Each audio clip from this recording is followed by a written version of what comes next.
Okay, చూడమ్మా last క్లాస్లో work done on a gas in a isothermal process చూసాం కదా. నెక్స్ట్ వచ్చి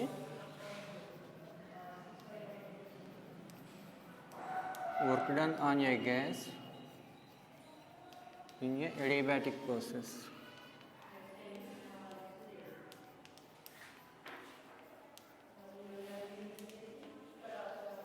ఓకే, నెక్స్ట్ కాన్సెప్ట్ వచ్చి work done on a gas in a adiabatic process. అంటే చూడండి, ఒక సిలిండర్లో గ్యాస్ని తీసుకుని ఆ గ్యాస్ని ఎడియాబాటిక్ ప్రాసెస్లో వర్క్ చేసినట్లయితే ఆ వర్క్ ఈక్వేషన్ మనం ఫైండ్ అవుట్ చేస్తున్నాం.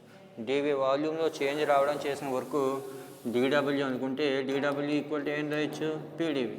రేపు total work done on the system W is equal to ఏం రాయొచ్చమ్మా, ఇంటిగ్రల్ పీడివి. ఇక్కడ వాల్యూమ్ ఎక్కడి నుంచి ఎక్కడికి మారింది, విఐ నుంచి విఎఫ్కి. అర్థమైందా? సిలిండర్లో ఉన్న గ్యాస్ మనం చేసిన ఇనిషియల్ వర్క్ విఐ నుంచి ప్రెజర్ ఎక్కడికి, అదే పైన వాల్యూమ్ ఎక్కడికమ్మా విఎఫ్కి మారింది. అయితే ఇది జరిగేది ఎడియాబాటిక్ ప్రాసెస్ కాబట్టి ఎడియాబాటిక్ ప్రాసెస్లో ప్రెజర్కే వాల్యూమ్కి ఉన్న రిలేషన్ ఏంటి ఆల్రెడీ మనం డెరైవ్ చేసాం. ఇన్ ఎడియాబాటిక్ చేంజ్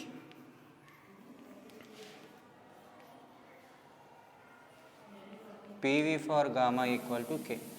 ఎడియాబాటిక్ ప్రాసెస్లో ప్రెజర్కే వాల్యూమ్కి ఉన్న రిలేషన్ ఏంటమ్మా, P into V for gamma equal to K. దీని నుంచి P ఈజ్ ఈక్వల్ టు ఏం రాయొచ్చు, K by V for gamma.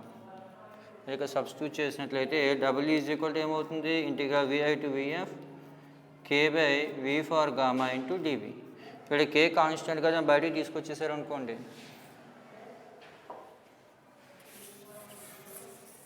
In adiabatic change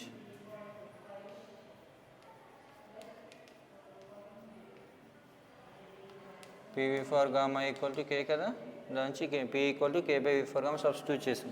ఇక్కడ K కాన్స్టెంట్ కాబట్టి ఇంటిగ్రల్ నుంచి బయటికి తీసుకొచ్చేస్తే W is equal to K into integral VI to VF. అలాగే V for గామాను కూడా పైకి తీసుకువెళ్తే V for minus gamma into DV. ఇది integral X for and DX రూపంలో ఉంది కదా. Integral X for and DX formula ఏంటమ్మా, X for n+1 by n+1 కదా. దాని ప్రకారం రాసినట్లయితే W ఈజ్ ఈక్వల్ టు ఏమవుతున్నప్పుడు K into V for minus gamma plus 1 by minus gamma plus 1 with the limits VI to VF. ఇక్కడ minus gamma plus 1 అనేటువంటిది constant కాబట్టి దాన్ని బయటికి తీసుకొచ్చేయచ్చు. దీన్ని 1 మైనస్ గామాగా రాసుకోవచ్చు. అంటే అప్పుడు ఏమవుతుంది, K by 1 minus gamma into V for minus gamma plus 1 VF VI. ఇప్పుడు లిమిట్స్ అప్లై చేయండి. లిమిట్స్ అప్లై చేస్తే K బై 1 మైనస్ గామా ముందర అప్పర్ లిమిట్ రాస్తే VF minus gamma plus 1 minus lower limit apply చేస్తే మైనస్ గామా ప్లస్ 1 ఏమో. తర్వాత okay, next చూడండి, దీన్ని ఎలా మార్చొచ్చు మళ్ళీ, is equal to K by 1 minus gamma.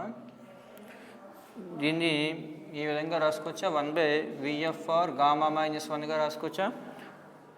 దీన్ని 1 బై రాసుకున్నట్లయితే ఏమవుతుందో మైనస్ కామన్ తీసుకున్నట్లయితే గామా మైనస్ 1గా రాసుకోవచ్చు కదా. ఇక్కడ చూడండి,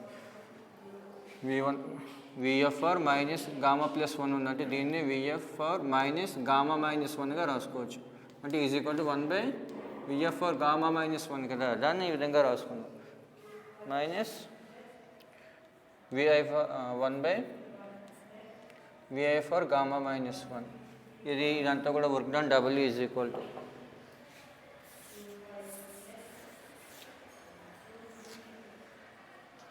W is equal to 1 by 1 minus gamma. K అని లోపల పంపారు అనుకోండి, K by VF for gamma minus 1 minus K by VF for gamma minus 1 అవుతుంది ఏమో. W ఈజ్ ఈక్వల్ టు తర్వాత ఇక్కడ K అంటే ఏమనుకున్నాం, PV for gamma equal to K కదా. అంటే దాని అర్థం P1 V1 for gamma is equal to, లేదా PI VI for gamma is equal to PF VF for gamma is equal to K. అదేంటమ్మా, ఇక్కడ చూడండి, PI VI for gamma is equal to PF VF for gamma equal to K అనుకున్నట్లయితే K బదులు ఏం రాసుకోవచ్చు, double is equal to అప్పుడు 1 by 1 minus gamma. ఇక్కడ F1 term ఉంది కాబట్టి ఇక్కడ PF VF ఫర్ గామా రాసుకోండి by VF for gamma minus 1 minus ఇక్కడ K బదులు PI VI ఫర్ గామా రాసుకుని by VI for gamma minus 1గా రాసుకోండి ఏమో. అర్థమైందా? ఇక్కడ చూడండి, ఎడియాబాటిక్ ప్రాసెస్లో మనం గ్యాస్ని తీసుకుని దాని మీద వర్క్ చేస్తున్నాం. డివి వాల్యూమ్కి వచ్చిన work DW equal to PDV రాసుకుని మొత్తం వర్క్ ఈక్వేషన్ రాసాం, ఇంటిగ్రల్ చేసాం దాన్ని. Adiabatic process PV for gamma equal to K కాబట్టి P equal to K by V for gamma రాసుకుని పీ బదులు దాన్ని సబ్స్టిట్యూట్ చేసాం. తర్వాత వి ఫర్ గామాని పైకి తీసుకుని వెళ్ళి కేని బయటికి తీసుకొచ్చేసినట్లయితే K into integral VI VF V for gamma minus gamma into డివిగా రాసుకోవచ్చు. ఇక్కడ integral X for and DX రూపంలో ఉంది కదా, integral X for N plus one integral X for and DX equal to formula ఏంటి, X for N plus one by N plus one కదమ్మా. దీని ప్రకారం రాసినట్లయితే K into V for minus gamma plus one by minus gamma plus one VI to VF limits వస్తాయి. ఇక్కడ కేని minus gamma plus one అంటే 1 minus gamma బయటకు తీసుకొచ్చేసి limits apply చేసి సింప్లిఫై చేస్తే ఈ విధంగా వచ్చింది. ఇప్పుడు కేని లోపల పంపిస్తాం. తర్వాత PI VI for gamma equal to PF VF for gamma equal to K కదా. ఇప్పుడు కే బదులు ఈ టర్మ్స్ రాసుకున్నాం. ఇప్పుడు నెక్స్ట్ చూడండి,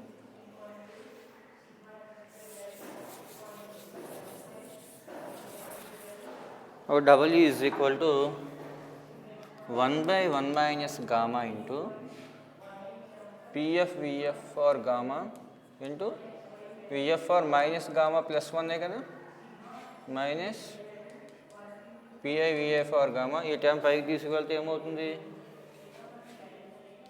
VI for minus gamma plus one. ఇప్పుడు దీన్ని ఎలా రాసుకోవచ్చమ్మా, 1/1 మైనస్ గామా పిఎఫ్, ఇక్కడ కింద ఈక్వల్ కాబట్టి పైన పవర్స్ కలిపితే gamma minus gamma plus one minus PI VI for gamma minus gamma plus one. కింద ఎక్స్ ఈక్వల్ కాబట్టి పైన పవర్స్ కలుపుతున్నాం, గామాలు క్యాన్సిల్ అయిపోతాయి. అప్పుడు డబ్ల్యూ ఈజ్ ఈక్వల్ టు ఏమవుతుంది, 1/1 minus gamma PF VF minus PI VI. ఇది ఎడియాబాటిక్ ప్రాసెస్లో gas మీద జరిగిన వరకు ఈక్వేషన్ అన్నమాట. W is equal to 1/1 minus gamma PF VF minus PI VI. లేదు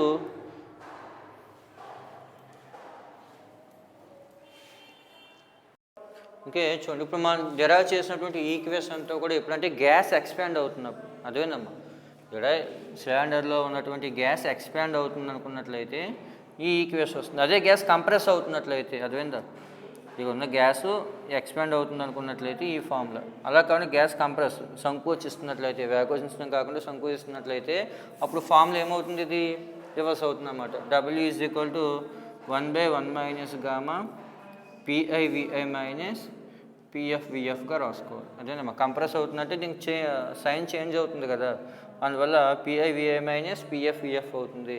లేదు దీన్ని డబ్ల్యూ ఈజ్ ఈక్వల్ టు 1/, ఇక్కడ మైనస్ తీస్తామనుకోండి గామా మైనస్ 1, ఇక్కడ కూడా మైనస్ తీసినట్లయితే PF VF minus PI VI. అదేందా దీన్నే ఇలా మార్చి రాసుకోవచ్చు కదా, ఇక్కడ పిఐ విఐ మైనస్ పిఎఫ్ విఎఫ్నేమో పిఎఫ్ విఎఫ్ మైనస్ పిఐ విఐగా 1 మైనస్ గామా గామా మైనస్ 1గా రాస్తే సరిపోతుంది కదా. ఇది ఎప్పుడు ఈక్వేషన్ గ్యాస్ కంప్రెస్ అయినప్పుడు, when the gas is compressed. ఇది ఎప్పుడు ఎక్స్పాండ్ అయినప్పుడు, అదేందా గ్యాస్ ఎక్స్పాన్షన్ అవుతున్నప్పుడు ఈ ఈక్వేషన్ కంప్రెస్ అవుతున్నప్పుడు ఈ కింద ఈక్వేషన్ తీసుకోవాలి. అలాగే initial volume V1 final volume V2 అనుకుంటే, అంటే I బదులు 1 F బదులు 2 అనుకున్నాం అనుకోండి, అంటే గ్యాస్ యొక్క తొలి ఘన పరిమాణం V1 తుది ఘన పరిమాణం V2, initial volume V1 final volume V2 అనుకున్నట్లయితే అప్పుడు డబ్ల్యూ ఈజ్ ఈక్వల్ టు ఏం రాయొచ్చు, 1/గామా minus 1 into P2 V2 minus P1 V1గా రాసుకోవచ్చు. కానీ మనకేం తెలుసు 1 mole gas PV equal to RT కదా, అంటే P1 V1 equal to RT1, P2 V2 equal to RT2 అవుతుంది.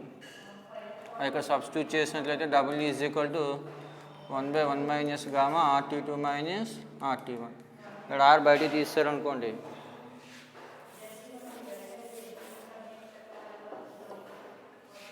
డబ్ల్యూ ఈజ్ ఈక్వల్ టు R/గామా మైనస్ 1 T2 మైనస్ T1గా కూడా మనం రాసుకోవచ్చు.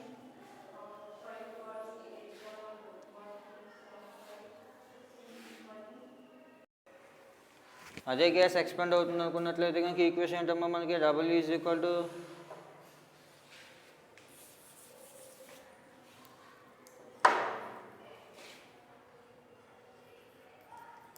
(1/1 minus gamma P2 V2 minus P1 V1 కదా, అంటే 1/1 మైనస్ గామా R బయట తీసుకుని లోపల T2 మైనస్ T1 రాసుకోవచ్చు. ఇది గ్యాస్ ఎక్స్పాండ్ అవుతున్నప్పుడు. గ్యాస్ ఎక్స్పాండ్ అవుతున్నట్లయితే కనుక W equal to R by 1 minus gamma T2 minus T1 వస్తుంది. ఏమో కంప్రెస్ అవుతున్నట్లయితే కనుక R by gamma minus 1 T2 minus T1 అనేటువంటి రావడం జరుగుతుంది. అదేవిధంగా రెండింటికి చూడండి మైనస్ వేరియేషన్ వస్తుంది. అదేవిధంగా ఇది ఎటు కంప్రెస్ అవుతున్నప్పుడు, ఇది ఎక్స్పాండ్ అవుతున్నప్పుడు W equal to R by gamma minus 1 T2 minus T1 ఏమో, లేదు దీన్ని R by gamma minus 1 T1 minus T2గా కూడా రాసుకోవచ్చు. ఇది ఎక్స్పాండ్ అవుతున్నప్పుడు. అదేవిధంగా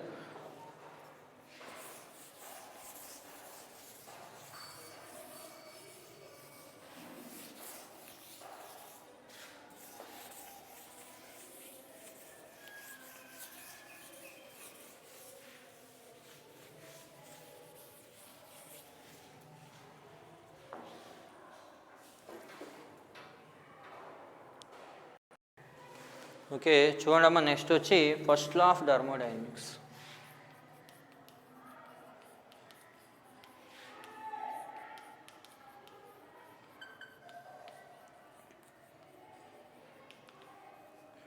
ఫస్ట్ లా ఆఫ్ థర్మోడైనమిక్స్ ఏంటంటే మన సిస్టమ్కి ఇచ్చిన హీట్ అనేటువంటిది 3 భాగాలుగా ఉపయోగించబడుతుంది. మనం ఒక సిస్టమ్కి డీక్యూ హీట్ని ఇచ్చినట్లయితే కొంత భాగం గ్యాస్ మాలిక్యూల్స్ యొక్క కైనెటిక్ ఎనర్జీ పెరగడానికి ఉపయోగపడుతుంది, అది DUK. అదేవిధంగా కొంత భాగం ఎందుకు ఉపయోగపడుతుంది, గ్యాస్ మాలిక్యూల్స్ యొక్క కైనెటిక్ ఎనర్జీ పెరగడానికి ఉపయోగపడుతుంది. అలాగే కొంత భాగం ఇంటర్నల్ వర్క్ జరగడానికి. ఇక్కడ ఇంటర్నల్ వర్క్ ఏంటి అన్నట్లయితే చూడండి, ఒక సిలిండర్లో గ్యాస్ మాలిక్యూల్స్ మూవ్ అవుతున్నప్పుడు ఒక మాలిక్యూల్ మీద ఇంకో మాలిక్యూల్కి అట్రాక్టివ్ ఫోర్స్ అనేటువంటిది పనిచేస్తుంది. ఇప్పుడు ఆ అట్రాక్టివ్ ఫోర్స్ని ఓవర్కమ్ చేసి మాలిక్యూల్ మూవ్ అవ్వాలి అంటే ఈ రెండింటికి మధ్య ఉన్న ఆ పొటెన్షియల్ ఎనర్జీని ఓవర్కమ్ చేసి ఆ మాలిక్యూల్ ముందుకు వెళ్ళాలి. కాబట్టి మనం ఇచ్చిన హీట్లో కొంత భాగం ఇంటర్నల్ పొటెన్షియల్ ఎనర్జీగా ఉపయోగపడుతుంది, అంటే DUP అనమాట. అదేవిధమ్మా ఇంటర్నల్ పొటెన్షియల్ ఎనర్జీ DUP. అదేవిధంగా గ్యాస్ మాలిక్యూల్స్ మధ్య ఉన్న అట్రాక్టివ్ ఫోర్సెస్ని ఓవర్కమ్ చేస్తా కొంత వర్క్ చేస్తా ఆ మాలిక్యూల్స్ మూవ్ అవుతాయి. ఆ వర్క్ ఇక్కడ ఇంటర్నల్ పొటెన్షియల్ ఎనర్జీ రూపంలో స్టోర్ అవుతుంది. అంటే మనం ఇచ్చిన హీట్లో కొద్ది భాగం మాలిక్యూల్స్ యొక్క కైనెటిక్ ఎనర్జీకి, కొంత భాగం వాటి పొటెన్షియల్ ఎనర్జీకి ఉపయోగించుకున్నాక మిగిలినటువంటి ఆ హీట్తో గ్యాస్ మాలిక్యూల్స్ వర్క్ చేయడం జరుగుతుంది, అది DW. అంటే మన సిస్టమ్కి ఇచ్చిన హీట్ 3 భాగాలుగా ఉపయోగపడుతుంది. కొంత భాగం ఇంటర్నల్ కైనెటిక్ ఎనర్జీ పెరగడానికి, కొంత భాగం ఇంటర్నల్ పొటెన్షియల్ ఎనర్జీ పెరగడానికి, కొంత భాగం ఎక్స్టర్నల్ వర్క్ చేయడానికి. ఇప్పుడు ఈ DUK ప్లస్ DUPని ఇంటర్నల్ ఎనర్జీ DU అనుకోవచ్చు. Internal potential energy, kinetic energy రెండింటిని కలిపి కామన్గా ఇంటర్నల్ ఎనర్జీ అంటాం, DU ప్లస్ DW. అర్థమవుతుందమ్మా, మనం ఒక సిస్టమ్కి డీక్యూ హీట్ని ఇచ్చినట్లయితే కొంత భాగం ఇంటర్నల్ కైనెటిక్ ఎనర్జీ పెరగడానికి, కొంత భాగం ఆ మాలిక్యూల్స్ మధ్యన అట్రాక్టివ్ ఫోర్స్ని ఓవర్కమ్ చేస్తా ఇంటర్నల్ వర్క్ చేస్తుంది, అది ఇంటర్నల్ పొటెన్షియల్ ఎనర్జీగా స్టోర్ అవుతుంది. అలాగే కొంత భాగం ఎక్స్టర్నల్ వర్క్, అంటే పైన పిస్టన్ మూవ్ చేస్తుంది కదా, అది ఎక్స్టర్నల్ వర్క్ DW.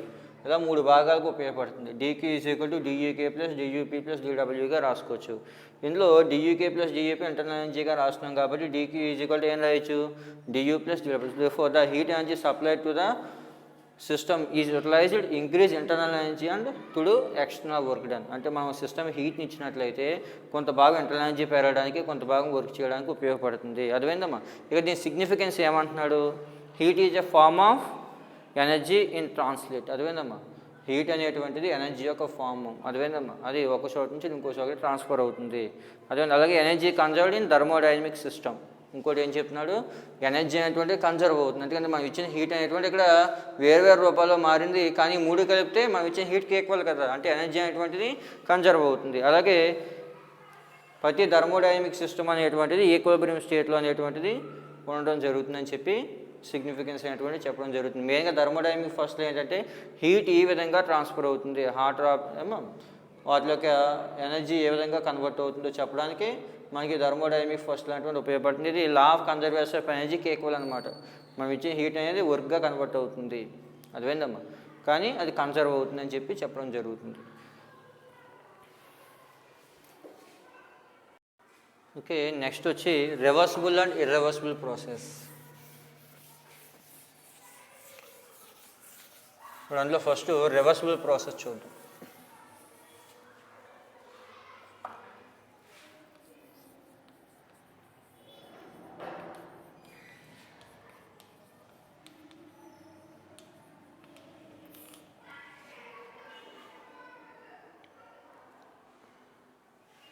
ఇక్కడ రివర్సిబుల్ ప్రాసెస్ అన్నట్లయితే ఏ ప్రాసెస్లో అయితే డైరెక్ట్ స్టేజ్లో ఏ చేంజెస్ అయితే జరుగుతున్నాయో రివర్స్ ప్రాసెస్లో కూడా ఏ చేంజెస్ జరుగుతున్నట్లయితే దాన్ని రివర్సిబుల్ ప్రాసెస్ అంటాం. తెలుగులో దీన్ని ద్విగత ప్రక్రియ అంటాం లేదా ఉత్క్రమణీయ ప్రక్రియ. అదేనమ్మా తెలుగులో వచ్చి రివర్సిబుల్ ప్రాసెస్ ద్విగత ప్రక్రియ లేదా ఉత్క్రమణీయ ప్రక్రియగా మనం చెప్పడం జరుగుతుంది. ఇక్కడ ఏమంటున్నాడు, ఈ reversible process is a process all the changes are repeated in direct process. అదేవిధంగా డైరెక్ట్ ప్రాసెస్లో ఏ చేంజెస్ అయితే జరిగినాయో రివర్స్ ప్రాసెస్లో కూడా ఏ చేంజెస్ జరిగినట్లయితే దాన్ని రివర్సిబుల్ ప్రాసెస్గా మనం చెప్పడం జరుగుతుంది. దీనికి ఎగ్జాంపుల్స్ వచ్చి slow isothermal and adiabatic changes. స్లోగా జరిగేటువంటి ఎడియాబాటిక్ ప్రాసెస్ కానీ ఐసోథర్మల్ ప్రాసెస్ని కానీ మనం అంటే నెమ్మదిగా జరిగే ఉష్ణోగ్రత స్థిరోష్ణ ప్రక్రియని రివర్సిబుల్ ప్రాసెస్గా మనం చెప్పవచ్చు. అదేవిధమ్మా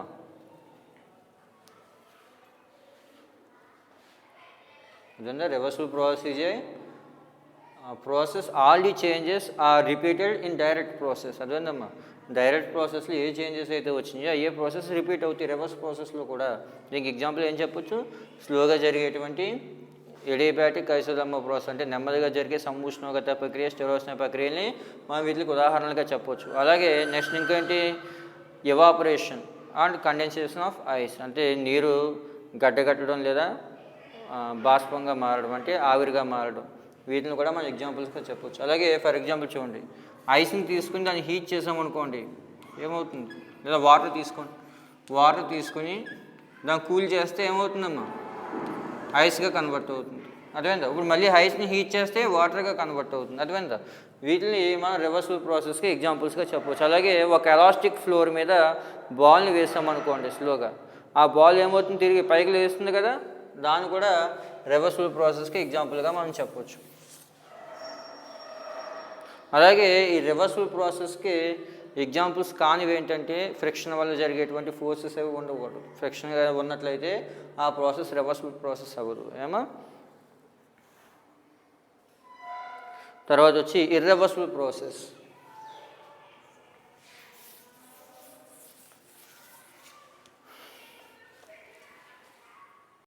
ఓకే చూడండి, తర్వాత వచ్చి ఇర్రివర్సిబుల్ ప్రాసెస్ తెలుగులో ఉత్క్రమణీయ ప్రక్రియ లేదా ఏకగత ప్రక్రియగా మనం చెప్పడం జరుగుతుంది. అదేవిధంగా ఏకగత ప్రక్రియ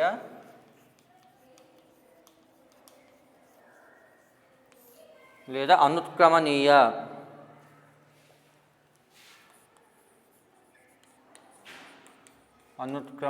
ప్రక్రియగా మనం చెప్పడం జరుగుతుంది తెలుగులో. రివర్సిబుల్ ప్రాసెస్ని ఏకగత ప్రక్రియ లేదా అనుత్క్రమణీయ ప్రక్రియ అంటే ఏంటది, at which process do not reversible is called irreversible process. Advendamma which is not any process which is not reversible. Advenda which is not reversible ante aa process tirigi malli venakku raadu ante direct process lo vena stage la dwara మనం మళ్ళీ వెనక్కి రావడం కుదరకపోయినట్లయితే ఆ ప్రాసెస్ని ఏమంటాం, irreversible ప్రాసెస్గా మనం చెప్పడం జరుగుతుంది. దీనికి ఎగ్జాంపుల్గా స్పీడ్గా జరిగేటువంటి ఐసోథర్మల్ ఎడియాబాటిక్ చేంజెస్ని తీసుకోవచ్చు. అంటే వేగంగా జరిగే ఉష్ణోగ్రత స్థిరోష్ణ ప్రక్రియని ఇర్రివర్సిబుల్ ప్రాసెస్కి ఎగ్జాంపుల్గా చెప్పవచ్చు. అలాగే జౌల్ హీటింగ్ ఏంటి, ఒక రెసిస్టర్ తీసుకుని ఒక నిరోధకాన్ని తీసుకుని దీనికి కరెంట్ పెట్టారనుకోండి, ఉష్ణం జనిస్తుంది. అవునా, ఒక రెసిస్టర్ని తీసుకుని దాన్ని హీట్ చేస్తే అదే కరెంట్ పెడితే హీట్ అవుతుంది. మరి దీన్ని హీట్ చేస్తే కరెంట్ వస్తుందా, రాదు కదా. అంటే జౌల్ హీటింగ్ని మనం ఇర్రివర్సిబుల్ ప్రాసెస్కి ఎగ్జాంపుల్గా చెప్పవచ్చు. అలాగే వర్క్ అగైనెస్ట్ ఫ్రిక్షన్కి వ్యతిరేకంగా చేసిన వర్క్ కూడా ఇర్రివర్సిబుల్.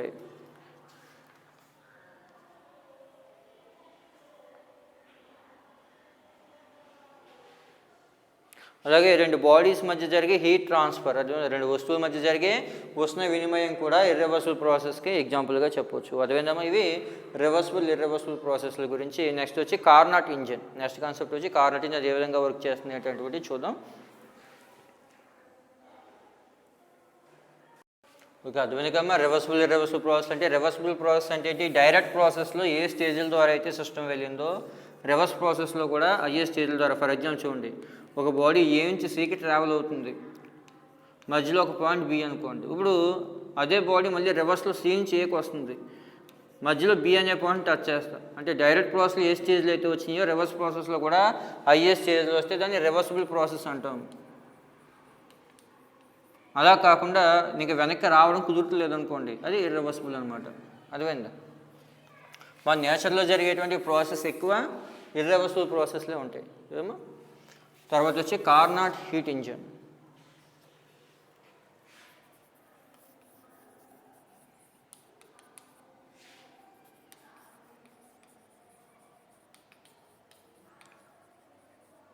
కార్నాట్ రివర్సిబుల్ ఇంజిన్ ఏమో, కార్నో యంత్రము అంటుంది తెలుగులో.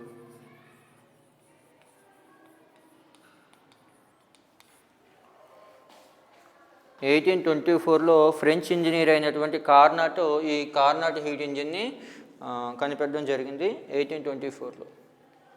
ఈ కార్నాట్ హీట్ ఇంజిన్ పూర్తిగా ఐడియలైజ్డ్ కాన్సెప్ట్, ఎందుకంటే ఇది థియరిటికల్గా జరగదు. ఎందుకంటే కార్నాట్ ఏమంటారంటే 100% ఎఫిషియన్సీతో పనిచేసేటువంటి హీట్ ఇంజిన్ని డెరైవ్ 100% ఎఫిషియన్సీ ఇంజిన్ పనిచేస్తుందని చెప్పి చెప్పడం జరిగింది అనమాట. అర్థమైందా? ఓకే, చూడండి ఈ కార్నాట్ హీట్ ఇంజిన్లో చూడండి, ఏ ఇంజిన్ అన్నా సరే పనిచేయాలంటే ఫస్ట్ కావాల్సింది ఏంటి? ఫ్యూయల్ కదా. ఈ కార్నాట్ రివర్సిబుల్ ఇంజిన్లో తీసుకున్న ఫ్యూయల్ ఏంటంటే ఐడియల్ గ్యాస్. అదేందమ్మా, ఫస్ట్ పార్ట్ వచ్చి ఏంటి? ఫ్యూయల్. ఫ్యూయల్గా దేన్ని తీసుకుంటున్నాడు? Ideal gas. అలాగే ఈ గ్యాస్ని హీట్ చేయడానికి ఒక సోర్స్ కావాలి. సోర్స్ అంటే ఏంటి? ఇక్కడ a body maintain high temperature T1 kelvin is called source. అదేందమ్మా, ఇక్కడ చూడండి ఐడియల్ గ్యాస్ని ఒక సిలిండర్లో తీసుకుంటున్నాడు, అదే ఫ్యూయల్. ఇక్కడ ఆదర్శ వాయువుని ఒక స్తూపంలో తీసుకుంటున్నాం, అలాగే అది ఇంధనం అనమాట. తర్వాత సోర్స్, తెలుగులో ఉష్ణాశయము అంటాం. If a body maintain high temperature T1 kelvin is called source. High temperature T1 kelvin దగ్గర ఉన్నటువంటి బాడీని ఉష్ణాశయంగా మనం తీసుకోవడం జరుగుతుంది. చూడండి అదేందమ్మా, అంటే అధిక ఉష్ణంగా T1 కెల్విన్ దగ్గర ఉన్న వస్తువునే మనం ఉష్ణాశయంగా తీసుకోవడం జరుగుతుంది. అలాగే the heat capacity of the source is infinity. అదేనా మనం తీసుకున్నటువంటి సోర్స్ యొక్క హీట్ కెపాసిటీ ఎంతమ్మా? ఇన్ఫినిటీ. అదేందా? ఎందుకని? దీని హీట్ కెపాసిటీ ఎప్పుడైతే ఇన్ఫినిటీ ఉందో దాని నుంచి మనం ఎంత హీట్ని తీసుకున్నా సరే దీని టెంపరేచర్ తగ్గదనమాట. అదేందా? ఈ బాడీ నుంచి మనం ఎంత హీట్ని తీసుకున్నా ఇది T1 కెల్విన్ దగ్గరే ఉండాలి. అదేందమ్మా. అలాగే సింక్ తర్వాత ఇందులో ఉన్న గ్యాస్ని హీట్ చేయాలంటే సిలిండర్ని తీసుకుని వెళ్ళి సోర్స్ మీద పెడితే సరిపోతుంది. T1 కెల్విన్ దగ్గర ఉన్నటువంటి సోర్స్ మీద.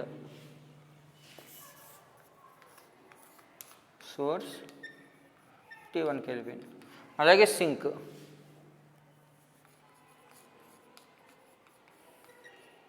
If a body maintain very low temperature, అంటే అత్యల్ప ఉష్ణోగ్రత T2 కెల్విన్ దగ్గర ఉన్నటువంటి బాడీని మనం సింక్గా చెప్పడం జరుగుతుంది. దీని హీట్ కెపాసిటీ కూడా ఇన్ఫినిటీ. అర్థమైందమ్మా.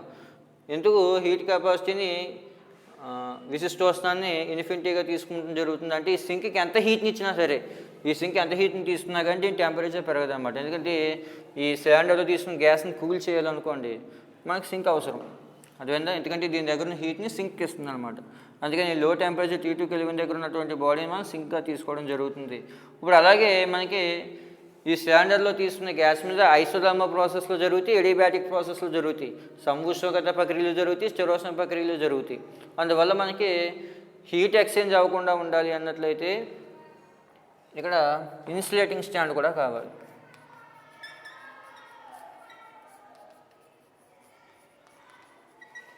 అంటే సిస్టమ్ నుంచి హీట్ని బయటికి ఎక్స్చేంజ్ చేయకుండా ఉండడం కోసం ఒక ఇన్సులేటింగ్ స్టాండ్ను కూడా మనం తీసుకోవడం జరుగుతుంది. అర్థమైందా? ఇప్పుడు చూడండి, మనం తీసుకునే సిలిండర్ కూడా ఎలా ఉంటుంది? అన్ని వైపులా క్లోజ్ చేసి ఉంది. ఈ కింద బేస్ నుంచి మాత్రమే హీట్ ఎక్స్చేంజ్ అయ్యేలా ఉంటుంది. అర్థమైంది? సిలిండర్ అనుకున్నట్లయితే సిలిండర్ అన్ని వైపులా బ్యాడ్ కండక్టర్ వేసేసి బేస్ నుంచి మాత్రమే హీట్ ఎక్స్చేంజ్ అయ్యే విధంగా ఉంటుంది. మీరు గ్యాస్ని హీట్ చేయాలనుకోండి డైరెక్ట్గా చూడండి, ఇదే సోర్స్ అనుకోండి, అదే హై టెంపరేచర్ T1 కెల్విన్ దగ్గర డైరెక్ట్గా సిలిండర్ని తీసుకొని దీని మీద పెడితే హీట్ ఎక్స్చేంజ్ అవుతుంది. లేదు ఈ సిస్టమ్ మీరు ఎలాంటి హీట్ని ఇవ్వాల్సిన పని లేదు, ఆటోమేటిక్గా ఇది ఇన్సులేటింగ్ స్టాండ్ అనుకోండి, దీని మీద సిలిండర్ పెడితే ఏమవుతుంది? కింద నుంచి హీట్ ఎక్స్చేంజ్ అవ్వదు. లేదు గ్యాస్ బాగా వేడిగా ఉంది, దాన్ని కూల్ చేయాలి అంటే కంప్రెషన్ జరగాలి అక్కడ. అంటే దాన్ని ఏం చేయాలి? సింక్ మీద పెట్టాలి. సింక్ మీద ఎప్పుడైతే పెట్టామో సింక్ అనేది బాగా లో టెంపరేచర్ దగ్గర ఉంది కాబట్టి గ్యాస్ నుంచి హీట్ని తీసుకోవడం జరుగుతుంది. ఇలా మనకు ముఖ్యంగా 4 రకాల భాగాలు అనేటువంటివి ఈ కార్నట్ ఇంజిన్లో ఉన్నాయి. కార్నట్ ఇంజిన్లో తీసుకున్నటువంటి గ్యాస్ మీద 2 ప్రాసెస్లు, ఐసోథర్మల్ ప్రాసెస్, ఎడియాబాటిక్ ప్రాసెస్లో 4 రకాల వర్కులు జరుగుతున్నాయి. ఏంటా 4 రకాల వర్కులు? ఫస్ట్ ఐసోథర్మల్ ఎక్స్పాన్షన్, తర్వాత ఎడియాబాటిక్ ఎక్స్పాన్షన్. ఫస్ట్ ప్రాసెస్ ఏంటమ్మా? Isothermal expansion. రెండు వచ్చేంటి? Adiabatic expansion.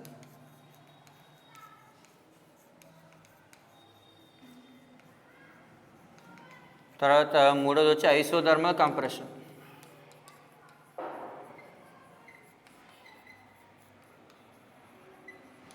నాలుగు వచ్చి ఎడియాబాటిక్ కంప్రెషన్. ఇలా ఈ 4 రకాల ప్రాసెస్లో మనం తీసుకున్నటువంటి ఐడియల్ గ్యాస్ మీద వర్క్ చేయడం జరుగుతుంది. అలాగే ఇప్పుడు ఐడియల్ గ్యాస్ మీద చేయడం టోటల్ వర్క్ దానికి ఈక్వేషన్ కట్టి ఎఫిషియన్సీ కూడా, అంటే ఎఫిషియన్సీ అంటే ఏంటి?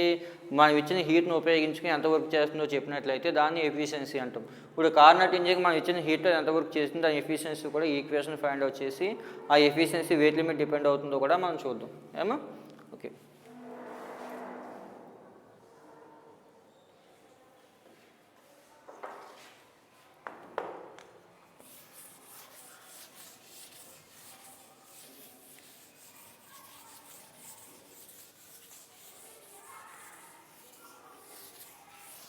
ఇప్పుడు చూడండి, ఫస్ట్ 4 ప్రాసెస్లో వర్క్ జరుగుతుంది అనుకున్నాం కదా కార్నట్ ఇంజిన్లో. ఫస్ట్ వచ్చి ఐసోథర్మల్ కంప్రెషన్, ఐసోథర్మల్ ఎక్స్పాన్షన్.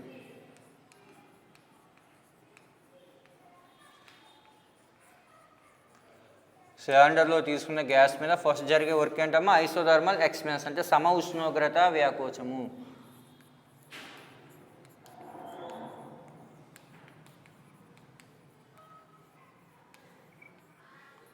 ఇక్కడ సమ ఉష్ణోగ్రత వ్యాకోచం అన్నట్లయితే ఏం చెప్పవచ్చు? చూడండి, సిలిండర్లో తీసుకునే గ్యాస్ని ఏం చేయాలి? సోర్స్ మీద పెట్టాలి. హై టెంపరేచర్ ఉన్నటువంటి సోర్స్ మీద పెట్టినట్లయితే ఆ సోర్స్ ఏం చేస్తుందమ్మా? కొంత హీట్ని గ్యాస్కి సప్లై చేస్తుంది. ఆ గ్యాస్ ఎప్పుడైతే హీట్ని తీసుకుందో ఎక్స్పాండ్ అవ్వడం జరుగుతుంది. అదేనమ్మా ఈ ఐసోథర్మల్ ప్రాసెస్లో, ఐసోథర్మల్ ఎక్స్పాన్షన్లో గ్యాస్ యొక్క ప్రెజర్ వాల్యూమ్ చేంజ్ అవుతుంది. మరి టెంపరేచర్ చేంజ్ అవుతుందా? చేంజ్ అవుతుంది. ఎందుకంటే ఇక్కడ జరిగే ప్రాసెస్ ఐసోథర్మల్ ఎక్స్పాన్షన్ కదా. అదేనమ్మా ఇక్కడ పీడనం అలాగే ఘనప్రమాణం రెండూ మారుతాయి, పెరుగుతాయి ఎక్స్పాన్షన్ కాబట్టి. కానీ ఉష్ణోగ్రత స్థిరము. అదేవిధంగా సమ ఉష్ణోగ్రత ప్రక్రియలో పీడనం ఘనప్రమాణం మారుతాయి కానీ ఉష్ణోగ్రత స్థిరం. ఆల్రెడీ మనం ముందు చెప్పుకున్న కాన్సెప్ట్లో కట్టాం. వర్క్ డన్ అనే gas in a isothermal expansion ఏమొచ్చింది? అది W =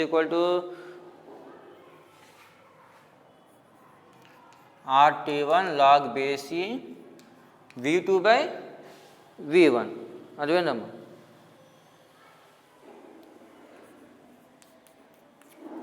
అంటే గ్యాస్ యొక్క వాల్యూమ్ V1 నుంచి V2కి చేంజ్ అవుతుంది కాబట్టి ఐసోథర్మల్ ప్రాసెస్లో జరిగినటువంటి work W = RT1 log base E V2/V1గా రాసుకోవచ్చు. ఓకే, చూడండి ఇక్కడ మనం చేసినటువంటి వర్క్ W1 ఏం రాసుకోవచ్చు? Q1 రాసుకోవచ్చు. ఇక్కడ గ్యాస్ చేసిన వర్క్ మనం ఇచ్చిన హీట్కి ఈక్వల్ కాబట్టి W1 Q1 ఏమవుతుందమ్మా? RT1 log base V2/V1. దాని ఈక్వేషన్ 1 అనుకోండి. తర్వాత వచ్చేంటి? Adiabatic expansion.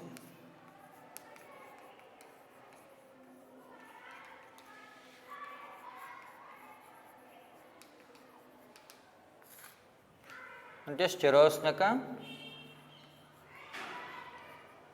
వ్యాకోచం. ఈ స్థిరోష్ణక వ్యాకోచం జరగాలి అంటే సిస్టమ్ని ఎక్కడ పెట్టాలి? ఇన్సులేటింగ్ స్టాండ్ మీద పెట్టాలి. ఎందుకంటే ఇన్సులేటింగ్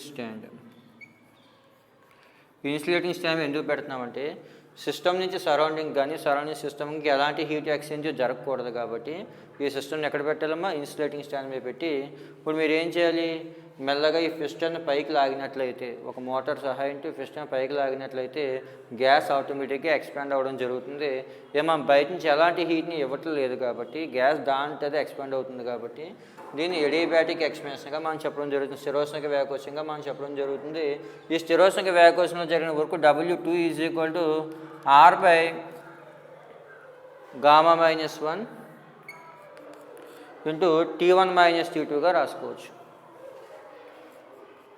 అదేనమ్మా, ఇక్కడ చూడండి స్థిరోష్ణ వ్యాకోచంలో జరిగిన పని W2 = ఏం రాయొచ్చు, R/γ-1 ఇంటూ T1 - T2గా రాయొచ్చు. ఇక్కడ సిస్టమ్ ఎక్కడ పెట్టాం, ఇన్సులేటింగ్ స్టాండ్ మీద పెట్టాం. ఇప్పటికి గ్యాస్ మీద 2 రకాల ప్రాసెస్లో వర్క్ చేసాం. ఐసోథర్మల్ ఎక్స్పాన్షన్ ఒకటి, ఎడియాబాటిక్ ఎక్స్పాన్షన్ ఒకటి. తర్వాత వచ్చేంటి, ఐసోథర్మల్ కంప్రెషన్, ఎడియాబాటిక్ కంప్రెషన్. ఏమా సమ ఉష్ణోగ్రత సంకోచం, స్థిరోష్ణక సంకోచం, వాటి మీద జరిగిన వర్క్ కూడా ఈక్వేషన్ ఫైండ్ అవుట్ చేద్దాం. మూడోది వచ్చి ఐసోథర్మల్ కంప్రెషన్. ఈ ఐసోథర్మల్ కంప్రెషన్లో గ్యాస్ని తీసుకుని వెళ్ళి ఎక్కడ పెట్టాలమ్మా, సింక్ మీద. సింక్ మీద పెడితే గ్యాస్ ఆటోమేటిక్గా దాని దగ్గర ఉన్నటువంటి హీట్లో కొద్ది భాగాన్ని సింక్కి ట్రాన్స్ఫర్ చేసి దాని ఎనర్జీని తగ్గించుకుని ఏమవుతుంది, కంప్రెస్ అవ్వడం జరుగుతుంది. ఈ ప్రాసెస్లో జరిగిన వర్క్ W2 = Q2 రాయొచ్చు. ఇక్కడ చూడండి W2 ఇక్కడ W3 సార్, ఇక్కడ W2 = Q2 అని రాయాలి. ఎందుకని, ఇక్కడ హీట్ ఎక్స్చేంజ్ జరుగుతులేదు కాబట్టి. ఐసోథర్మల్ ప్రాసెస్లోనే వర్క్ డన్ హీట్గా రాయాలి. ఇక్కడ W3 = అది రిజెక్ట్ చేసిన హీటు, సిస్టము సింక్కి రిజెక్ట్ చేసిన హీట్, అంటే వెనక్కి ఇచ్చినటువంటి హీటు. W3 = Q2 ఏం రాయొచ్చు, RT2 log base E V4/V3. దీన్నే -RT2 log base E V3/V4గా రాసుకోవచ్చు. అదేవిధంగా ఇక్కడ జరిగేటువంటి ప్రాసెస్ అంతా కూడా ఒక ఇండికేటర్ డయాగ్రామ్ ద్వారా మనం చూపిద్దాం. అంటే X యాక్సిస్ మీద వాల్యూమ్ని, Y యాక్సిస్ మీద ప్రెజర్ని తీసుకుని గ్రాఫ్ గీసినట్లయితే దాన్ని ఇండికేటర్ డయాగ్రామ్ అంటాం. X యాక్సిస్ మీద వాల్యూమ్ని, Y యాక్సిస్ మీద ప్రెజర్ని తీసుకుని గ్రాఫ్ గీస్తే దాన్ని ఇండికేటర్ డయాగ్రామ్గా మనం చెప్పడం జరుగుతుంది. ఇప్పుడు ఏ అనే పాయింట్ దగ్గర మనం గమనించినట్లయితే ఇనిషియల్ స్టేజ్లో గ్యాస్ యొక్క pressure P1, volume V1, temperature T1. ఆ తర్వాత B స్టేజ్ దగ్గరికి వచ్చినప్పటికీ ఏమైంది, గ్యాస్ యొక్క ప్రెజరు తగ్గింది, వాల్యూమ్ పెరిగింది. అందుకని కర్వ్ని ఇలా కిందకి వేయండి. ఏ నుంచి Bకి వస్తులోకి గ్యాస్ యొక్క ప్రెజర్ P1 నుంచి P2కి మారింది, వాల్యూమ్ V1 నుంచి V2కి మారింది, కానీ టెంపరేచర్ కాన్స్టెంట్. ఎందుకంటే ఇది ఐసోథర్మల్ ఎక్స్పాన్షన్ కదా, అందువల్ల టెంపరేచర్ కాన్స్టెంట్ కాబట్టి ఈ ఫస్ట్ ఐసోథర్మల్ ఎక్స్పాన్షన్ ఈ కర్వ్ ద్వారా చూపించవచ్చు. తర్వాత నెక్స్ట్ ఎడియాబాటిక్ ఎక్స్పాన్షన్. ఎడియాబాటిక్ ఎక్స్పాన్షన్లో గ్యాస్ యొక్క ప్రెజర్ ఏమైంది, ఇంకా డిక్రీజ్ అయిపోయింది.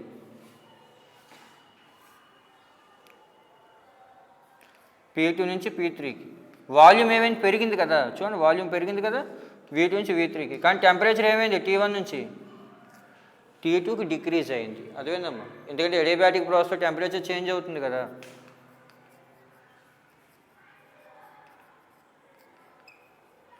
ఓకే, నెక్స్ట్ వచ్చేంటి ఐసోథర్మల్ కంప్రెషన్. ఐసోథర్మల్ కంప్రెషన్లో ఏమైంది, గ్యాస్ యొక్క ప్రెజర్ పెరుగుతుంది, వాల్యూమ్ తగ్గుతుంది. అందుకు కర్వ్ని ఇలా వేయాలి. అదేందమ్మా, C నుంచి Dకి వస్తులోకి గ్యాస్ యొక్క ప్రెజర్ ఏమైంది, పెరిగింది, కర్వ్ పైకి వచ్చింది, వాల్యూమ్ డిక్రీజ్ అయింది. అదేందమ్మా, తర్వాత D నుంచి Aకి ఏంటి, ఎడియాబాటిక్ కంప్రెషన్.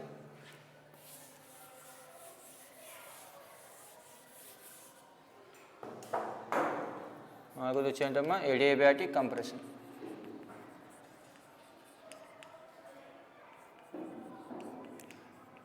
ఓకే, అగైన్ మళ్ళీ ఏం చేయాలి, సిస్టమ్ని ఇన్సులేటింగ్ స్టాండ్ మీద పెట్టాలి.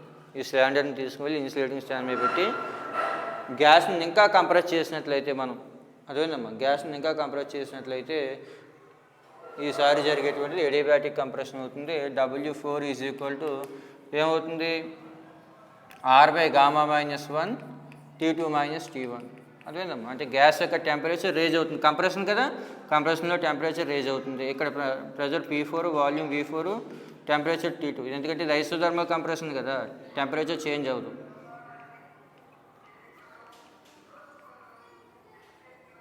ఇది adiabatic compression.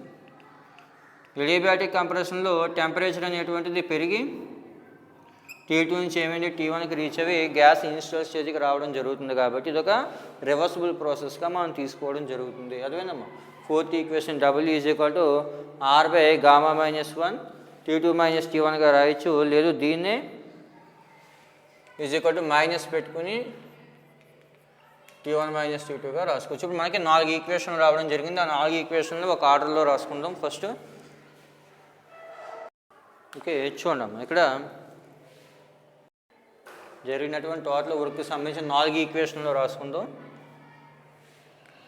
First equation W1 = RT1 log base V2/V1. అలాగే దాని కింద సెకండ్ ఈక్వేషన్ రాద్దాం.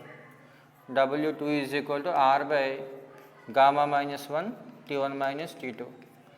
అలాగే థర్డ్ ఈక్వేషన్ వచ్చి W3 = Q2 = RT2 log base V4/V3.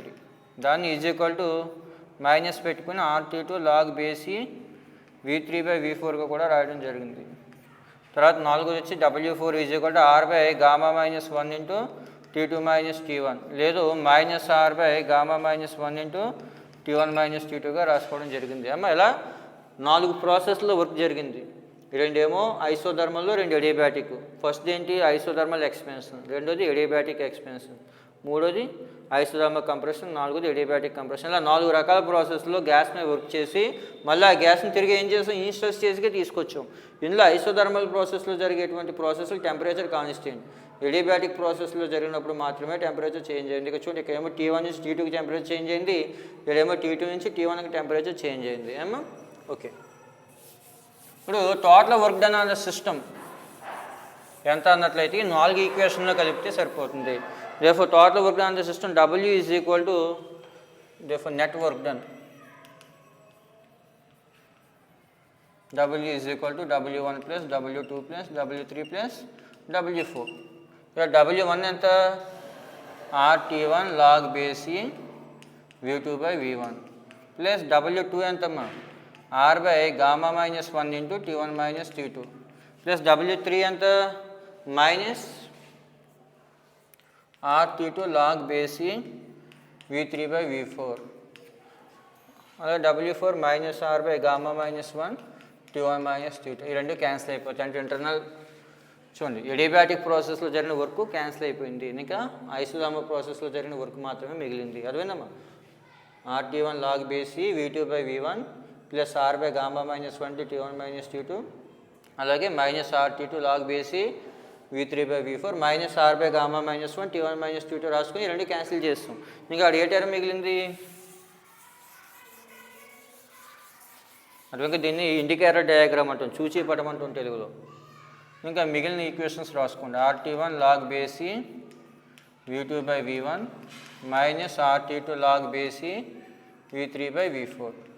అయితే ఇక్కడ దీన్ని ఇంకా సింప్లిఫై చేయడం కోసం ఎడియాబాటిక్ ప్రాసెస్లో కండిషన్ రాసుకోండి. ఎడియాబాటిక్ ప్రాసెస్లో టెంపరేచర్కి వాల్యూమ్కి కండిషన్ ఏంటమ్మా T into V for γ-1 equal to constant కదా, ఆల్రెడీ మనం ఫస్ట్లో డెరైవ్ చేసాం. ఇన్ ఎడియాబాటిక్ చేంజ్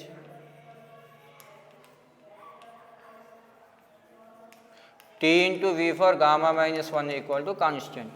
ఇప్పుడు ఈ ఎడియాబాటిక్ ప్రాసెస్ తీసుకున్నట్లయితే ఇక్కడ టెంపరేచర్ ఎంత T1, వాల్యూమ్ ఎంత V2. అంటే T1 V2 for γ-1 is equal to ఇక్కడ టెంపరేచర్ ఎంతమ్మా T2, వాల్యూమ్ ఎంత V3, T2 V3 ఫర్ γ-1. అదేవిధంగా ఈ ఎడియాబాటిక్ ప్రాసెస్ తీసుకుంటే T1 V2 for γ-1 equal to ఏమవుతుంది T2 V3 ఫర్ γ-1. అలాగే ఇక్కడ జరిగే ఎడియాబాటిక్ ప్రాసెస్ తీసుకున్నట్లయితే ఈ రెండు ఎడియాబాటిక్ ప్రాసెస్లే కదా, ఫస్ట్ ఇది తీసుకున్నాం, తర్వాత ఇది తీసుకున్నట్లయితే ఇక్కడ టెంపరేచర్ ఎంతమ్మా T1, వాల్యూమ్ ఎంత V1. అంటే T1 V1 for γ-1 is equal to ఏమవుతుంది ఇక్కడ T2 V4 ఫర్ γ-1. అదేవిధంగా ఇక్కడ ఎడియాబాటిక్ ప్రాసెస్ తీసుకుంటే ఇక్కడ temperature T1, volume V2, T1 V2 for γ-1 equal to ఇక్కడ temperature T2, volume V3, T2 V3 for γ-1. అలాగే ఇక్కడ కూడా టెంపరేచర్ T1, వాల్యూమ్ V1 అనుకుంటే T1 V1 for γ-1 equal to T2 V4 for γ-1. ఇప్పుడు ఈ రెండు ఈక్వేషన్ డివైడ్ చేద్దాం. ఆ రెండు ఈక్వేషన్ డివైడ్ చేసినట్లయితే అంటే T1 V2 for gamma minus 1ని T1 V1 for gamma minus 1తో, అలాగే ఇటువైపు T2 V3 for gamma minus 1ని T2 V4 for gamma minus 1తో డివైడ్ చేస్తే T1 T2 T2 క్యాన్సిల్ అయిపోయి ఇటువైపు V2 by V1 for gamma minus 1 వస్తుంది, ఇటువైపు V3 by V4 for gamma minus 1 వస్తుంది. రెండు వైపులా గామా మైనస్ 1 క్యాన్సిల్ చేస్తే V3 by V4 is equal to ఏమవుతుంది V2 బై V1. అర్థమైందా? ఎడియాబాటిక్ ప్రాసెస్లో ఈ కండిషన్ ఉపయోగించుకుని సింప్లిఫై చేస్తే మనకి ఏమొచ్చింది V3 by V4 equal to V2 by V1. కూడా సబ్స్టిట్యూట్ చేద్దాం. ఇక్కడ సబ్స్టిట్యూట్ చేస్తే RT1 log base E V2 by V1 minus RT2 log base E V2 by V1. ఇక్కడ R కామన్ తీయవచ్చు, అలాగే log V2 by V1 కూడా common తీయవచ్చు. మీకు మధ్యలో ఏం మిగులుతుంది T1 మైనస్ T2 మల్టిప్లై చేయండి. RT1 log V2 by V1 minus RT2 log V2 by V1. ఇది నెట్ వర్క్ డన్. అంటే సిలిండర్లో తీసుకున్నటువంటి gas measure and total work done W is equal to R into T1 minus T2 log V2 by V1 వచ్చింది. Next మనం చేయవలసింది efficiency. Efficiency అంటే it is the ratio of total work done on the system to the heat supply to the system. ఆ system చేసిన వర్క్కి మనం ఇచ్చిన హీట్కి ratio కడితే దాన్ని ఎఫిషియన్సీ అంటాం. దేర్ఫోర్ ఎఫిషియన్సీ ఏటా ఈజ్ ఈక్వల్ టు దక్షత అంటాం తెలుగులో.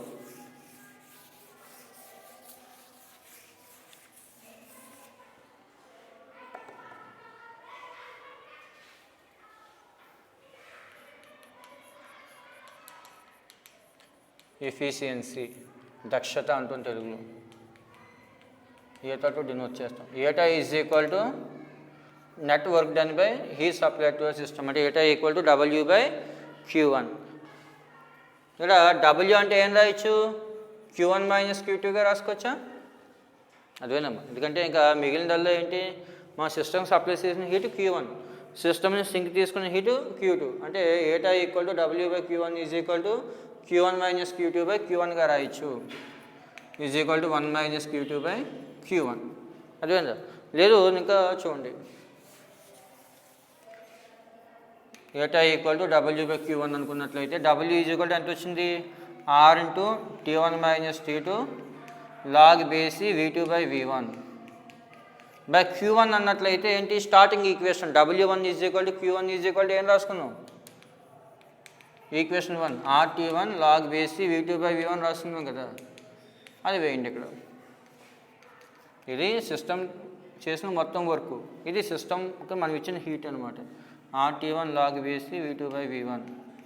ఇక్కడ క్యాన్సిల్ అయ్యని క్యాన్సిల్ చేస్తే T1 minus T2 by T1 అంటే ఏమవుతున్నప్పుడు 1 మైనస్ T2 బై T1.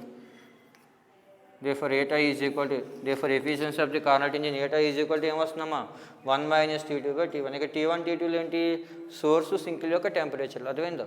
అంటే therefore the efficiency of Carnot engine is depending upon the temperatures of source and sink. అర్థమైందా? Carnot engine యొక్క ఎఫిషియన్సీ సోర్స్ సింక్ల యొక్క టెంపరేచర్స్ మీద depend అవుతుంది. దీని efficiency 100 అవ్వాలి, maximum అవ్వాలి అంటే T1 ఈజ్ ఈక్వల్ టు 0 అవ్వాలి, అదే T2 ఈక్వల్ టు 0 అవ్వాలి. T2 ఈక్వల్ టు 0 అవ్వాలి అంటే ఆ సింక్కి మనం ఎంత హీట్ ఇచ్చినా కానీ దాని టెంపరేచర్ పెరగకూడదు, అంటే పాజిబిలిటీగా జరగదు కదా. T2 ఈక్వల్ టు 0 అయితేనే ఆ ఇంజిన్ యొక్క ఎఫిషియన్సీ మ్యాక్సిమం అవుతుంది. లేదా T1 అనేటువంటి ఇన్ఫినిటీ అవ్వాలి, అంటే ఆ బాడీ నుంచి మనం ఎంత హీట్ని తీసుకున్నా కానీ సోర్స్ నుంచి ఎంత హీట్ని తీసుకున్నా కానీ దాని టెంపరేచర్ తగ్గకూడదు. అర్థమైందమ్మా? ఇక్కడ కార్నట్ ఇంజిన్ మెయిన్గా సోర్సు సింక్ల మీద మాత్రమే డిపెండ్ అవుతుంది. ఇక్కడ ఏటా ఈక్వల్ టు 1 అయింది అనుకోండి, ఇక్కడ ఎఫిషియన్సీ అంటే ఇంటూ 100%తో మల్టిప్లై చేస్తాం కాబట్టి ఏటా వాల్యూ 1 అయితే 100% అవుతున్నట్టు లెక్క. ఏటా వాల్యూ 1 అవ్వాలి అంటే అయితే T2 0 అవ్వాలి, అంటే సింక్ టెంపరేచర్ 0 అవ్వాలి. సింక్ టెంపరేచర్ 0 అంటే దాని అర్థం మీరు గ్యాస్ నుంచి ఎంత హీట్ని తీసుకుని సింక్కి ఇచ్చినా దీని టెంపరేచర్ పెరగకూడదు. కానీ ఇది పాసిబుల్ ఉంటుంది కదా, ఈ హీట్ని తీసుకుంటే కొంత టైం అవుట్లోకి ఏమవుతుంది దాని టెంపరేచర్ ఆటోమేటిక్గా పెరుగుతుంది. అందువల్ల T1 ఈక్వల్ టు 0 అయ్యేటువంటి T1 ఈక్వల్ టు 0 కెల్విన్ అయ్యేటువంటి సింక్ పాసిబుల్ అవ్వదు. అలాగే సోర్స్ నుంచి మనం హీట్ని తీసుకుంటున్నాం అనుకోండి, అలా హీట్ని తీసుకునే కొద్దీ కొంత టైం దాని టెంపరేచర్ తగ్గిపోతుంది కదా, కానీ అలా తగ్గకుండా T1 ఈక్వల్ టు ఇన్ఫినిటీ అయ్యే విధంగా సోర్స్ ఉండాలి అంటున్నాడు. ఆ రెండు పాసిబిలిటీ ఉండవు కాబట్టి కార్నాట్ ఇంజిన్ పూర్తిగా ఐడియలాజికల్ కాన్సెప్ట్ తప్ప థియరిటికల్గా తప్ప ప్రాక్టికల్గా పనికిరాదు. ఏమా? ఓకే.